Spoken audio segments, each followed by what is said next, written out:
రావణుడు సీతమ్మ వారిని అపహరించే సమయంలో అడ్డుపడిన పక్షే జటాయువు. సీతమ్మ వారిని తీసుకువెళ్ళడానికి వీలు లేదంటూ రావణుడు అడ్డగించడంతో ఆగ్రహించిన రావణుడు తన దగ్గర ఉన్న ఖడ్గంతో జటాయువుని రెక్కను నరికి వేస్తాడు. రెక్క తెగిపోయిన జటాయువు నేల కూలుతుంది. రాముడు కాపాడడానికి ఎంత ప్రయత్నించినప్పటికీ రాముడి ఒళ్ళోనే జటాయువు ప్రాణాలు వదిలేస్తుంది.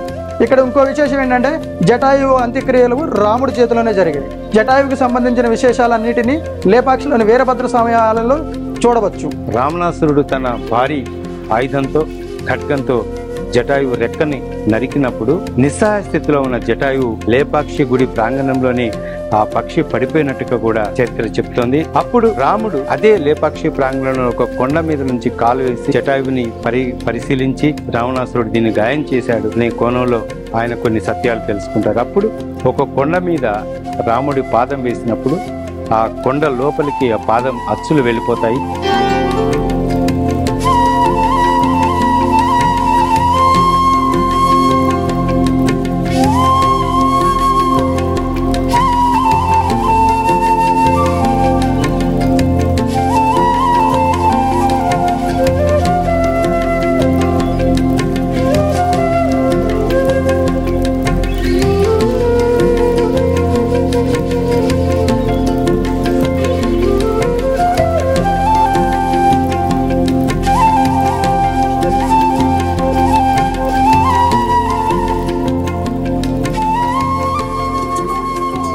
అయోధ్య ఎక్కడుందో, హంపి ఎక్కడుందో, లేపాక్షి ఎక్కడుందో ఎవరికి తెలియదు.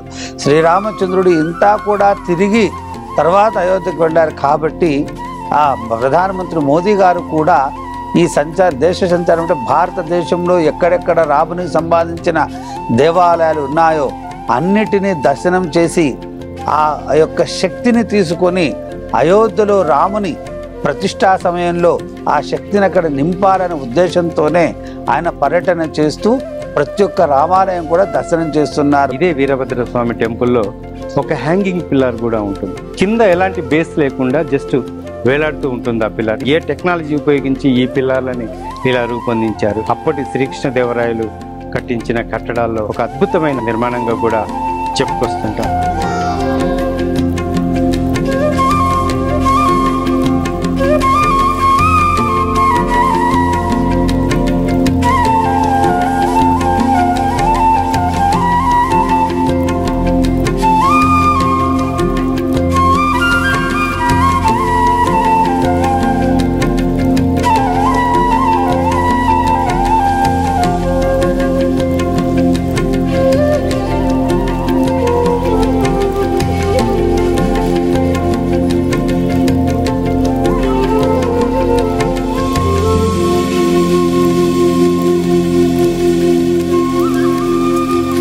భారతదేశంలో హిందుత్వం కాపాడటం కోసము ఒక వ్యక్తి అవసరము. ఎంతో మంది రాజులు రారాజులు వచ్చి వెళ్ళారు.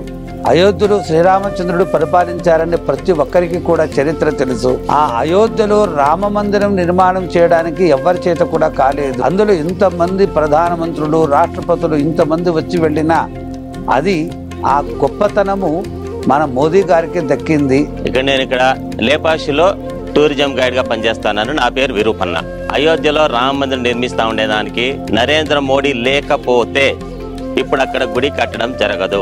ఆయన మన హిందుత్వాన్ని కాపాడుతా ఉన్నాడు. ఆలయంలోని గోడలకి తెలుగుతో పాటు కన్నడ లిపి కూడా ఉంటుంది. కన్నడ శిల్పులు కూడా ఇదే లేపాక్షి ఆలయం కోసం పనిచేసిన ఆనవాళ్ళు కూడా అక్కడ ఉంటుంది. ఇదే అంశాన్ని అక్కడ గైడ్ కూడా చెప్తారు. అంటే దక్షిణ భారతంలోని ప్రాంతీయ భాషలు ఎన్ని ఉన్నాయో అన్ని ప్రాంతీయ భాషలకు సంబంధించిన కళాకారులు, శిల్పులు ఈ దేవాలయం కోసం పనిచేశారు. శ్రీకృష్ణ దేవరాయలు వాళ్ళందరినీ కూడా వాళ్ళ ప్రతిభను ఉపయోగించుకొని ఈ దేవాలయ కట్టడాన్ని పూర్తి చేశారు.